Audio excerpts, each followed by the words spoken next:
I'm Irwin Rosenberg, and I am a new board member for Special Olympics Southern California. I am the state director for Southern California for the Special Olympics Law Enforcement Torch Run. And I've been involved since 2015 when I first got introduced to Special Olympics and the Law Enforcement Torch Run final leg when World Games came to Los Angeles.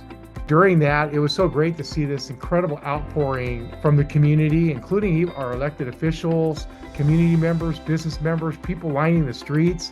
During the time, I found out that the Los Angeles Police Department Mission Division would run the torch on an annual basis and hand it off to the LAPD Foothill Division, and they do it right in the city of San Fernando. And I had no idea that we actually had a torch run that came into our city or what the torch run was.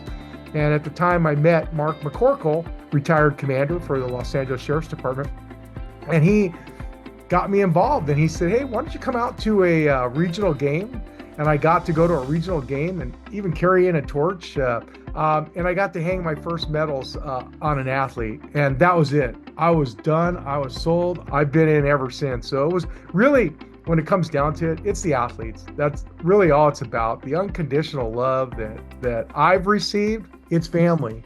So when you think about it, there's so many incredible moments. And then at the same time that I had my heart attack, young Nikki Klepper, who's an athlete, at the same time, she had heart surgery that I did, and we came to know each other. And Nikki has had 51 surgeries in her lifetime. And we've become Braveheart brothers and sisters together because of what she's endured, and she inspires me, and she's an incredible athlete. And every time I see her, just like at the recent Hall of Fame dinner where I was honored to be the inductee, she ran up on stage and gave me a hug. You cannot get any type of award or anything that can match anywhere near what you get from the athletes. I would say that that's 1,000 times more than you can ever get in one single plaque or one single moment. And every hug is worth every minute that you give to Special Olympics. I tell people a couple things about the Law Enforcement Torch Run. One, it's the greatest, still kept secret to a certain extent in community policing. It's the greatest community policing program there is. And any officer or leader in law enforcement or professional staff person who's not involved in it, they're missing out big time. Second, it's an incredible mental wellness program.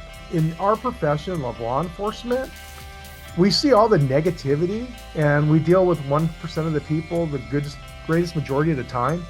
And yet in Special Olympics, we deal with the greatest of people all the time.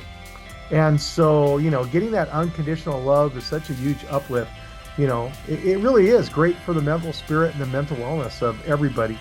Even if I'm tired and it's a long drive, yesterday I went to Kern County. It's a long drive, but when I got there and, I saw Brian, local athlete, and I saw, all of the staff and the officers there, immediately I'm inspired. Immediately I'm uplifted. Immediately I know, because here's the thing, we all want purpose. We all want to know our why. We want a why in our life that drives us every day, that gives us something to look forward to. And once we know our why, then we can figure out what we have to do to achieve it. And so having purpose is uplifting. It feels good. And it helps us to get out of that mode of, we're tired, we've got too much going on. And, we have to give back, because when we give, we get, like I say, 1,000 times more. So it will lift you up. It'll make you feel better. You've given of yourself, you've given of your heart, you've had some incredible emotional experiences, but you can't trade those in for the world. You just can't. Once an officer has that one-time experience to meet an athlete, go out to a medals presentation, hang a medal on an athlete, they're sold. They are absolutely sold. It's so amazing to think about the fact that that's how it started, right? It started with an athlete giving a hug to a chief in Wichita, Kansas, Richard Lemunion, and he and 6 officers decided they're going to run to the local competition, raise a little bucks, and they raised a little over $300. And fast forward today, around the world, since that first experience in 1981, they've raised over $1 billion. $1 billion. That is amazing. And that just shows the heart of law enforcement. So this flame, this torch will never burn out.